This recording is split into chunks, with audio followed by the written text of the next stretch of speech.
अस्सलाम वालेकुम students, I hope you all are doing well. और स्टूडेंट्स, आज जो है यहाँ पे हम एक न्यू वीडियो के साथ आए हैं। Today I am going to talk about again the time table. अच्छा, अब टाइम टेबल तो हमने पहले भी बहुत सारे बना लिए। 2 टाइम टेबल मैं ऑलरेडी आप लोगों के साथ शेयर कर चुकी हूँ स्टूडेंट्स, ठीक है।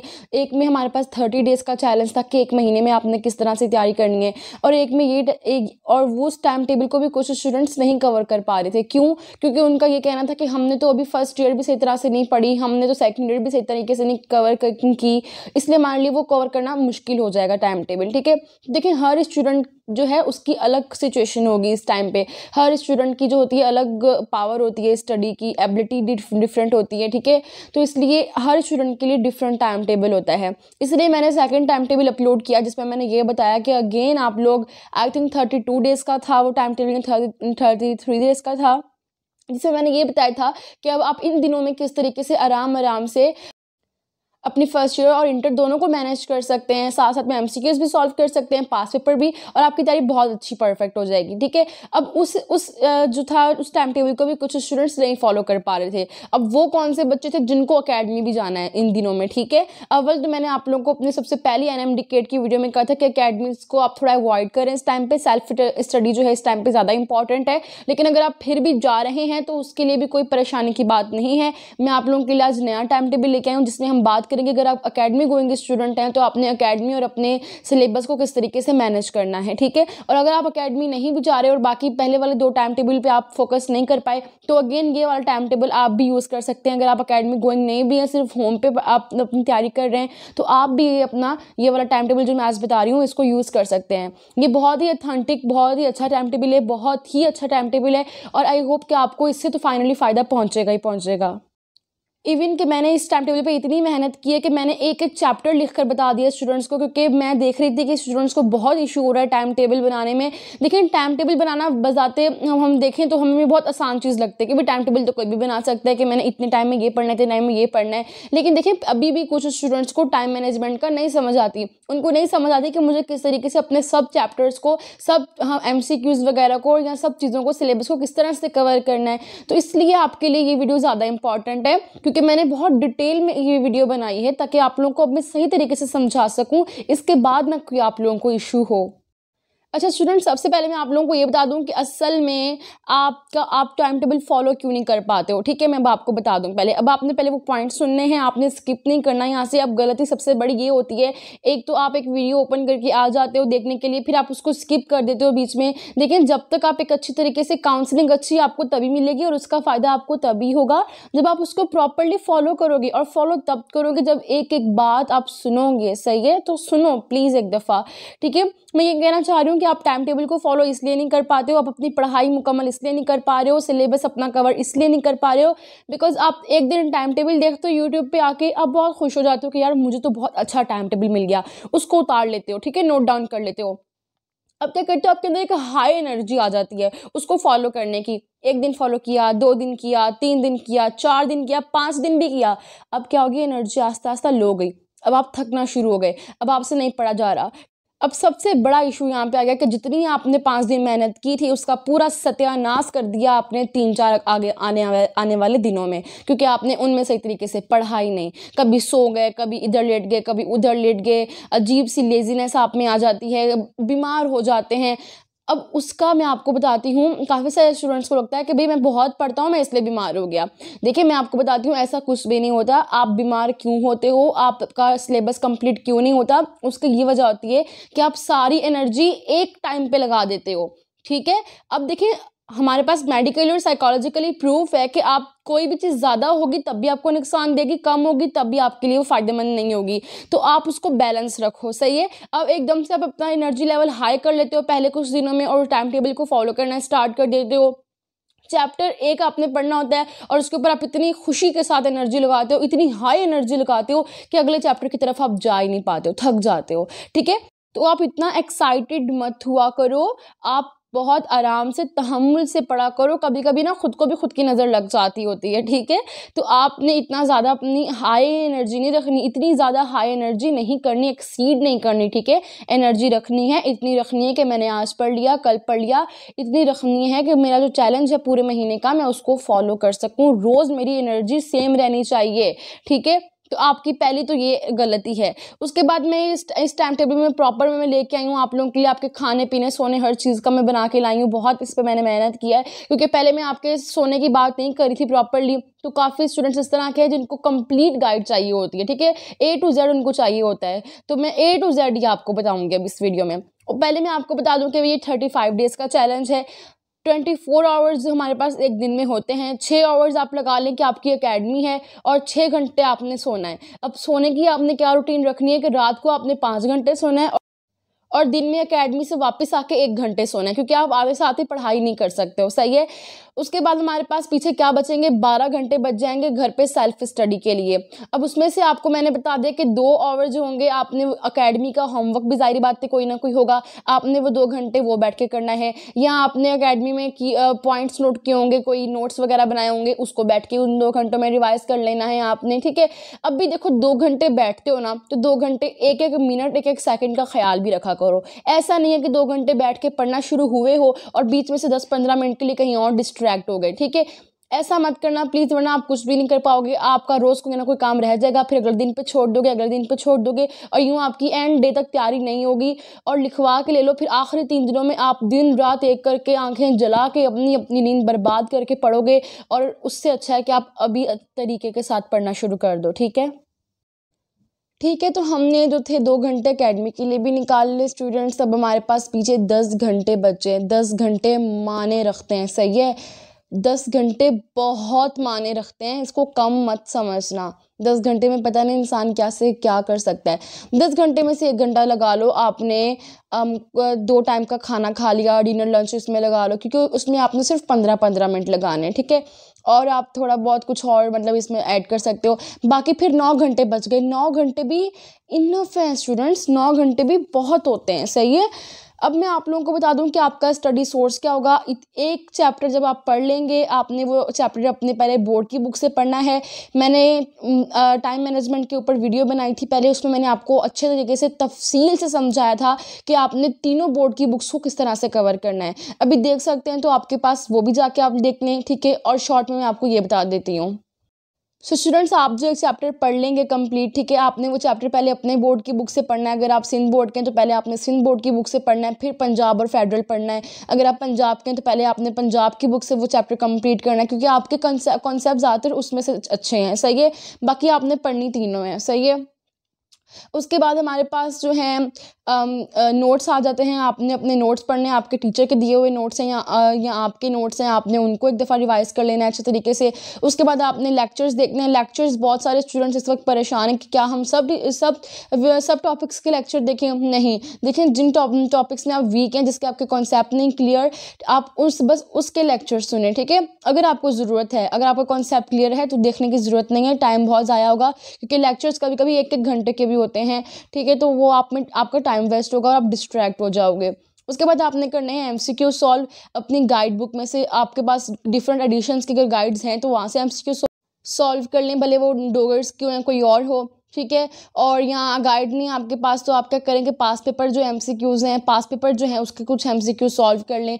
अब उसके बाद आपको मैंने एक ऐप्स बताए थे, ठीक है, अपने रीसेंट वीडियो में, वहाँ पे आप NMDCAT की प्लेलिस्ट में जाके चेक कर लें। मैंने ऐप्स, बुक्स और वेबसाइट्स बताई थी उसमें एमसीक्यूज़ की प्रिपरेशन के लिए। बहुत ही अच्छे ऐप्स हैं, ज़्यादा नहीं, उसमें से 3-4 बस या 2-3 आप लोग डाउनलोड कर लें। रोज़ आज सोने से पहले 30 मिनट जो है बस आपने उन ऐप्स में से जो चैप्टर पढ़े हैं वो बस उसके एमसीक्यू सॉल्व करने हैं। और आपकी मर्ज़ी है, भले 20 करो, 30 करो, 10 करो, आपकी मर्ज़ी है, लेकिन वो करना ज़रूर, ठीक है।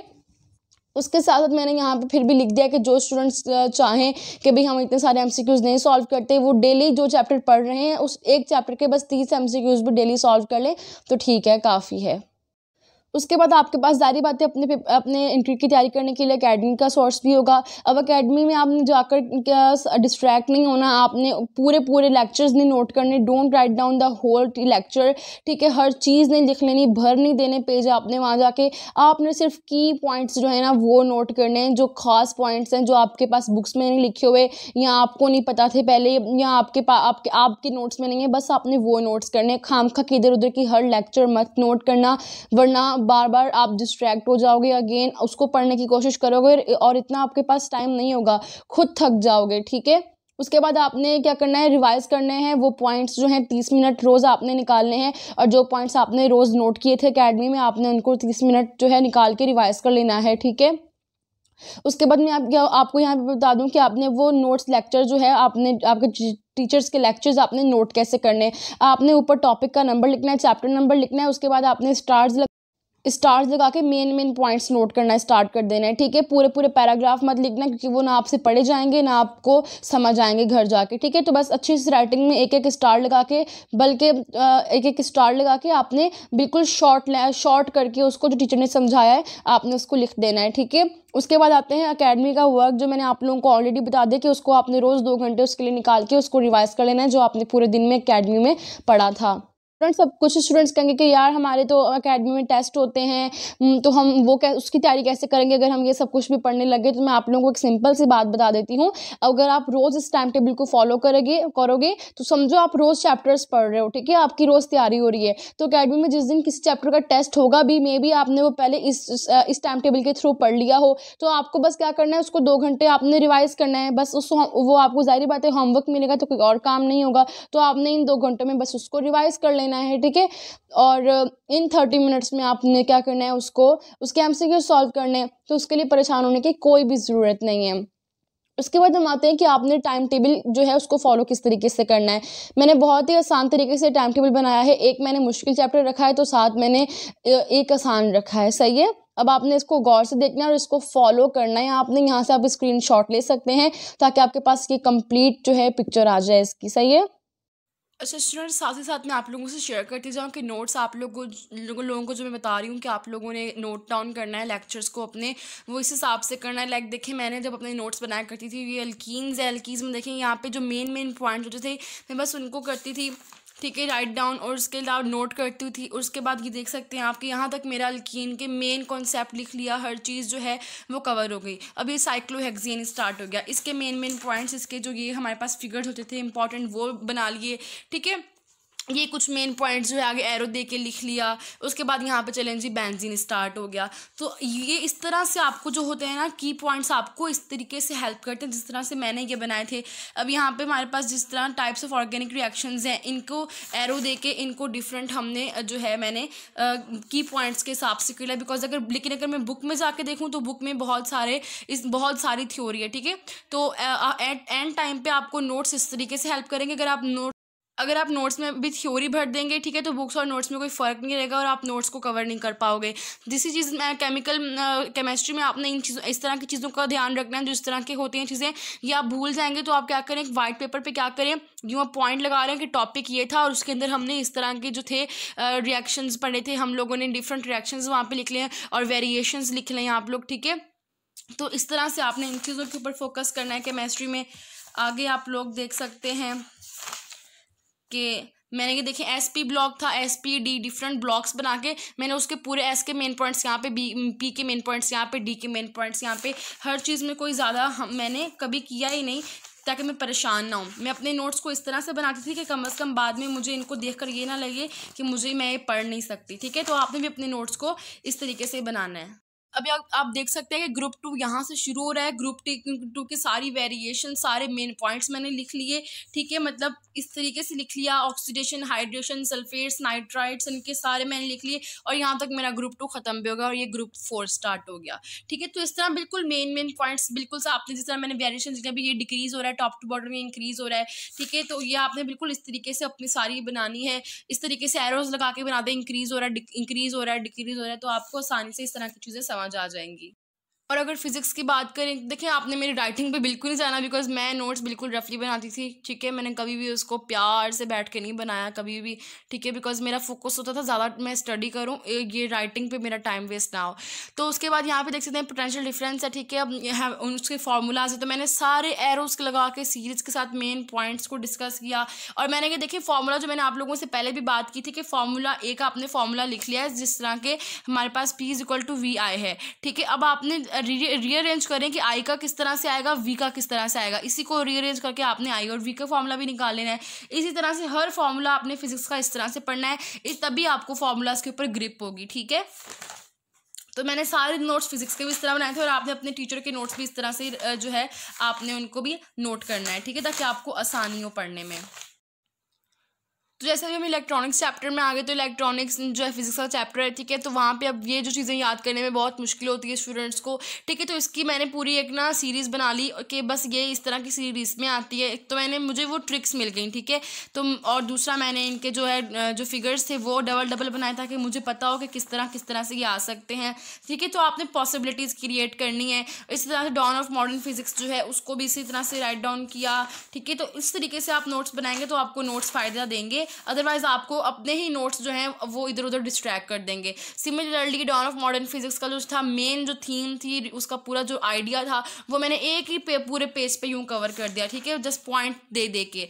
और अगर मैं यही थ्योरी अगर मैं लिखती तो पता नहीं ये 5-6 पेजेस तक चली जाती। मैंने सिर्फ मेन पॉइंट्स दिए बिकॉज MCQ थे, ऑब्जेक्टिव पेपर थे, तो मुझे पता था कि इस तरीके से मुझे तैयारी करनी है इसकी, ठीक है। तो आपकी जो है ज़्यादातर आपकी जो प्रिपरेशन होती है वो आपके मेथड पे डिपेंड करती है। और जो बुक है, बुक के आइडियाज़ को आपने याद इस तरह रखना है, जो आपके पास इस तरह ग्राफ्स बने होंगे, ठीक है, आपने उसको अच्छे तरीके से आपने कवर करना है, ठीक है, उनको आपने उसमें आपने कोई कमी बेशी नहीं छोड़नी है। और कवर आप तभी कर पाएंगे जब आप उसकी पॉसिबिलिटीज़ को समझ पाएंगे और उसको अच्छे तरीके से समझने की कोशिश करेंगे, ठीक है। अब सिमिलरली मैं आप लोगों को यहाँ पे दिखा देती हूँ कि ये एक हमारे पास इलेक्ट्रॉन माइक्रोस्कोप टॉपिक था, ठीक है। मैं पूरी थ्योरी में इसकी मैं पढ़ती पेपर के एंड टाइम पे रिवीजन के लिए, तो मेरा टाइम वेस्ट होता है ना, तो मैंने बस इसके मेन पॉइंट्स को सर्किल कर लिया, लाइन कर ली मैंने उसको कि भाई ये चीज़ें पढ़नी है, इसका आइडिया क्या था मैंने लिख लिया, यहाँ पे क्या हो रहा है, यहाँ पे क्या हो रहा है, यहाँ पे क्या हो रहा है, मैंने साइड पे लिख लिया। तो मुझे पेपर जब मैंने रिवीजन करनी थी तो मुझे ये पूरा पढ़ने की ज़रूरत नहीं पड़ी। और इस तरह से मैं मेन पॉइंट्स होते हैं यहाँ पे बुक्स पे भी साइड पे लिख लेती होती हूँ, जो मैं किसी और बुक से पढ़ती हूँ। लेकिन मैंने आपसे पहले बात की थी कि स्टिकी नोट्स बना लें। अगर आपका मेन बुक पंजाब बोर्ड है आपका, तो आपने पंजाब की बुक पढ़ ली। अब फेडरल की बुक आप जब पढ़ेंगे, इस फेडरल की बुक्स में से आप सेम जब ये चैप्टर पढ़ेंगे तो उसमें जो न्यू पॉइंट्स आपको इस टॉपिक में लगेंगे ना, वो आपने यहाँ पे एरो देके आपने वो पॉइंट्स ना यहाँ पे लिख लेना है, क्योंकि रिवीजन जब हमने करनी होगी ना लास्ट में, तो उस टाइम पे आपने ये नहीं करना कि ये आपके पास फिजिक्स की पंजाब की पढ़ी है, ये फेडरल की पढ़ी है, ये सिंध की पढ़ी है। आपने बस एक बुक उठानी है रिवीजन के टाइम पे, वो आपके अपने बोर्ड की बुक होगी जो आपने पूरा साल कॉलेज में पढ़ी थी, ठीक है। तो इसलिए आपने क्या करना है, यहाँ तो इस तरह लिख लें, यहाँ स्टिकी नोट्स बना लें आप साइड पे, ठीक है। और जो उस टॉपिक में से आपने डिफरेंट चीज़ दूसरे बोर्ड की बुक्स में से पढ़ी है, बस आपने वो लिखनी है। बाकी ज़्यादातर थ्योरी सेम होती है, ठीक है। उसके बाद हमारे पास ये देखें, ये जो होते हैं समरी होती है, इसको आप लाजमी पढ़ लिया करें। हमारे पास शॉर्ट क्वेश्चंस होते हैं, रीजनिंग क्वेश्चंस होते हैं, ठीक है, इसको आप लाजमी पढ़ लिया करें, इसमें से आपकी काफ़ी हेल्प हो जाती होती है। और दूसरा मैं आपको यहाँ पे बता रही थी कि ग्राफ था हमारे पास, यहाँ पे कहाँ चला गया, इस तरह के ग्राफ्स जो है ना, उनको प्लीज़ लाजमी आप समझिएगा, ठीक है, उसके ऊपर पूरी ग्रिप कर लीजिएगा। कि जैसे कि ये मेरे पास 5 पॉइंट्स थे, मैंने इसमें से और किस तरह के MCQs आ सकते हैं, पूरी पॉसिबिलिटीज़ यहाँ पे बना दी थी अपनी, तो मुझे आसानी होगी थी पूरा कि इस पूरे टॉपिक में से किस तरह के MCQs आ सकते हैं। तो आपने अपना मेथड थोड़ा चेंज करना है तैयारी करने का, स्मार्ट मेथड थोड़ा करना है, ठीक है, तो उसके बाद ही आपकी तैयारी अच्छी हो पाएगी। और स्टूडेंट्स, मैं अगेन कह रही हूँ, तब तक टाइम टेबल का फ़ायदा नहीं होगा इसका जब तक आप इसको अच्छे तरीके से एग्जीक्यूट ना करो। आपने इसको अप्लाई भी करना है, बस देखना नहीं है, सुनना नहीं है, इसको अप्लाई करना है। और ये कोई कमाल का टाइम टेबल है इस दफ़ा जो मैं आपको बता रही हूँ, क्योंकि मैंने पूरा गो थ्रू किया है PMC के सिलेबस को, बुक्स को। उसके बाद जाके मैंने कहा कि हाँ, अब ये जो है ना परफेक्ट है, और 3 दफ़ा ही मिटा दिया, ठीक है। लेकिन फाइनल मेरे पास ये निकला जो मैंने कहा हाँ यार, अब ये परफेक्ट बना है। अब अगर बच्चे इसको फॉलो कर लेना तो खुश हो जाएंगे, ठीक है, इनकी इंडियन टेस्ट की तैयारी परफेक्ट हो जाएगी। और देखिए, मैंने चैलेंज भी क्या बनाया है, 35 डेज़ का। अब काफ़ी सारे बच्चों के पास 37 40 डेज़ भी हैं, 42 डेज़ भी हैं, सही है, क्योंकि किसी की डेट स्टार्ट में आ गई, किसी की एंड में आ गई है। तो जिनके पास ज़्यादा दिन है वो क्या करें, रोज़ जो एक चैप्टर रोज़ मैंने ज़्यादा डाला है उसको बस स्किप कर दें, उसको एंड वाले डेज में डाल दें, ठीक है। और रिवीजन डेज अपने ज़्यादा कर लें, तो उनकी तैयारी इस तरीके से हो जाएगी। मगर इसका हरगिज़ ये मतलब नहीं है कि वो जिनके पास ज़्यादा दिन है वो अभी लेज़ी हो जाए और एंड में जाके फिर अपना स्टार्ट करें, ठीक है। बाकी जिनके पास कम दिन है वो इस 35 डेज चैलेंज को यूज़ करें, सही है। तो हमारे पास पहला चैप्टर है बायोडाइवर्सिटी, और उसके साथ आपने एंजाइम्स कवर करना है और केमिस्ट्री का गैसेस कवर करना है। फिर बायोएनर्जेटिक्स है, प्लस डाइवर्सिटी अमंग एनिमल्स है, और उसके बाद लिक्विड्स को कवर करना है। फिर आपने थर्ड डे पे क्या करना है कि बायोलॉजिकल मॉलिक्यूल्स, एवोल्यूशन और एटॉमिक स्ट्रक्चर को कवर करना है। सेल स्ट्रक्चर, कोऑर्डिनेशन और सॉलिड्स को आपने चौथे दिन पे कवर करना है। अच्छा स्टूडेंट्स, आपने जब भी चैप्टर कंप्लीट कर लिया, अब चैप्टर कंप्लीट आपने इस हवाले से करना है। इसका तो प्लीज़ स्क्रीनशॉट ले लें या फिर इसको साइड पर लिख लें। जैसे आप चैप्टर कंप्लीट करेंगे, पहले आपने टिक लगाना है इस पर, फिर इस पर, फिर इस पर, फिर आपने कहना है हाँ मैंने नोट्स भी पढ़ लिए, अच्छा मैंने लेक्चर भी ले लिया, मैंने MCQ भी कर लिए। अब फिर जाके आपका एक चैप्टर कंप्लीट होगा, ठीक है। फिर जाके आप समझना कि हाँ मैंने एक चैप्टर पढ़ लिया, फिर दूसरे चैप्टर पे आ जाएं, सही है। तो हम फिफ्थ डे पे आपने क्या करना है, support and movement plus kingdom Monera और fundamental concepts of chemistry. Six day पे variation and reproduction, chemical equilibrium and alkyl halides. Alkyl halides बहुत छोटा चैप्टर है, इसलिए मैंने इसके साथ यहाँ पे अटैच कर दिया। फिर उसके बाद आपने सातवें दिन क्या करना है कि life support in animal and plants, reaction kinetics और SP एंड S&P ब्लॉक आपने पढ़ना है। फिर आपने क्या करना है, आठवें दिन थर्मोकेमिस्ट्री, फोर्स एंड मोशन, अब हमारी फिजिक्स स्टार्ट हो गई है, प्लस करंट इलेक्ट्रिसिटी पढ़ना है। फिर electrochemistry, alcohol and phenol, transition elements, ये दोनों बहुत ही छोटे और आसान चैप्टर हैं, इसको मैंने इसके साथ रखा है। डॉन ऑफ मॉडर्न फिजिक्स के साथ मैंने वर्क एंड एनर्जी को रखा है और function of organic, fundamental of organic chemistry. फिर 11वें दिन आपने hydrocarbons plus aldehyde, ketones, carboxylic, फिर macromolecules plus rotational and circular motion, waves आ गया, थर्मोडायनेमिक्स, इलेक्ट्रोस्टैटिक्स प्लस इंग्लिश के 50 MCQ सॉल्व करने हैं, ठीक है। भले वो कैप के करें, साइनोनिम के करें, आपकी मर्जी, जो मर्जी करें। उसके बाद electromagnetism plus electronics, atomic spectra plus English के 20 MCQ सॉल्व करने हैं। Nuclear physics plus logical reasoning के 30 MCQ और इंग्लिश के 30 MCQ सॉल्व करने। अब हमारे पास 15 दिन में हमने देखें कवर कर लिया इतना कुछ। और स्टूडेंट्स आप अंदाज़ा भी नहीं लगा सकते, आपको लगता होगा कि यार बहुत कम टाइम है, किस तरह से तैयारी होगी, लेकिन देखिए 15 दिन में इतना कुछ हम कंप्लीट कर रहे हैं।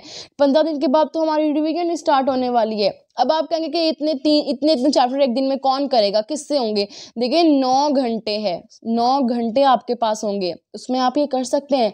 लेकिन अगर आप चाहें, मैं ऑनेस्टली आपको बता रही हूँ कि हर बच्चा एक जैसा नहीं होता, लेकिन मैं भी वो स्टूडेंट हूँ जो एक दिन में बहुत ज़्यादा नहीं पढ़ सकती, मुझे नींद बहुत आती है। और मैं जब तक फैमिली के साथ बैठ के कुछ टाइम ना स्पेंड करूँ, मैं पता नहीं क्या होने लग जाता था मुझे। मैं खुद इस तरह की स्टूडेंट हूँ, ठीक है। मैं भी एक दिन में इतना स्टडी नहीं कर सकती, बट मैंने खुद को एबल बनाया लॉन्ग आवर्स स्टडी करने के लिए, क्योंकि मेरे एग्जाम्स थे, ठीक है। और आपको भी अपने आप को एबल बनाना होगा, और वो एबिलिटी वो कोई जादू से नहीं आ जाएगी, वो सिंपल बस ये है कि जो मैंने आप लोगों को पहले भी ट्रिक्स बताई हैं, मिस्टेक्स की वीडियो मैंने बनाई थी स्टूडेंट्स की, कि स्टूडेंट्स कौन सी मिस्टेक करते हैं प्रिपरेशन के दौरान, जो स्टडी नहीं कर पाते, वो आप देख लें। या मैं लॉन्ग आवर्स स्टडी किस तरीके से हम लोग कर सकते हैं, मैं उस पर भी आप लोगों को ज़रूर वीडियो बना के अपलोड कर दूँगी, ताकि आपको पता लग जाए कि आपने ज़्यादा टाइम किस तरह से पढ़ना है, किस तरह से फोकस्ड रहना है, ठीक है। तो आप पढ़ सकते हैं, अगर मैं कर सकती हूँ तो आप भी कर सकते हैं, सही है। तो आपको करना भी होगा, मुझे पता है कि ये बहुत मुश्किल है, लेकिन मुझे यकीन है कि यू विल मेक इट, क्योंकि आपका ख्वाब पूरे होने वाला है, ठीक है। आपके पेरेंट्स की आपके साथ उम्मीदें जुड़ी हैं, ठीक है। तो अपने आप को परेशान नहीं करना, बस आराम सुकून से आपने अपनी तैयारी कर ली है। अब 16 डे पे रिवाइज करने हैं 3 चैप्टर बायो के, इंग्लिश के 50 MCQs करने हैं, फिर 4 चैप्टर फिजिक्स के रिवाइज करने हैं, लॉजिकल रीजनिंग के 50 MCQs करने हैं। अब मैं एक एक चीज़ पढ़ नहीं रही, यहाँ से आप लोग देख सकते हैं, खुद पढ़ सकते हैं, ठीक है। तो आपने 24 दिनों में आपकी ये रिवीजन हो जाएगी। फिर 25 से लेकर 29 दिन तक आपकी जो है दोबारा 25 से लेकर 26 दिन तक आपने इंग्लिश के और लॉजिकल रीजनिंग MCQs करने हैं। अब आपके पास आगे 27, 28, 29। 27 को आपने एक दिन में पूरी बायो रिवाइज करनी है, 28 को एक दिन में पूरी बायो रिवाइज केमिस्ट्री रिवाइज करनी है, 29 को आपने पूरी केमिस्ट्री एक दिन में रिवाइज करनी है। और आप ये कर सकते हैं, क्योंकि आप इतनी तैयारी जब कर लोगे ना, तो आप 1-1 घंटे 2-2 घंटे में एक चैप्टर कंप्लीट कर सकते हो, ठीक है। तो उसके बाद हमारे पास 30 और 31 जो है डे, हमारे पास ये 35 डेज का चैलेंज था, ठीक है।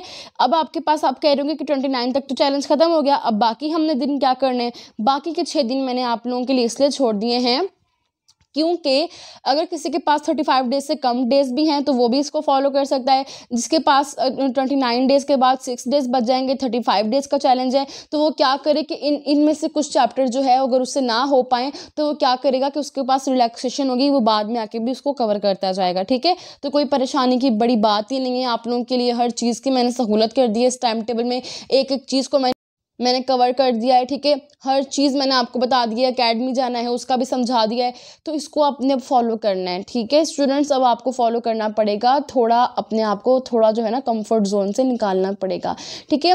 देखिए मुश्किलात हर किसी की ज़िंदगी में होती हैं, और जब तक हम मुश्किलात से फ़ाइट नहीं करेंगे तो हमारी जीत कैसे होगी। और उस जीत का मज़ा ही क्या कि जहाँ पे हम लोगों ने मुश्किलात को, हर्डल्स को, बैरियर्स को हार ना दी हो, सही है। तो आपने डिटरमाइंड रहना है, आपने अपने ऊपर यकीन रखना है, और आपने तैयारी करनी है, और आपने इसको फॉलो करना है, तो ये काम आएगा, अदरवाइज़ ये काम आपके नहीं आएगा, ठीक है। अगर आप फॉलो करोगे तो ये आपको ये हेल्प देगा, सही है।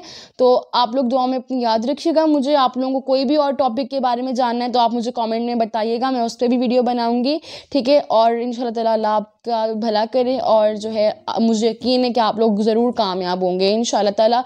अल्लाह हाफ़िज़। चैनल को लाइक कीजिएगा, इस वीडियो को शेयर कीजिएगा, और चैनल को सब्सक्राइब भी कीजिएगा।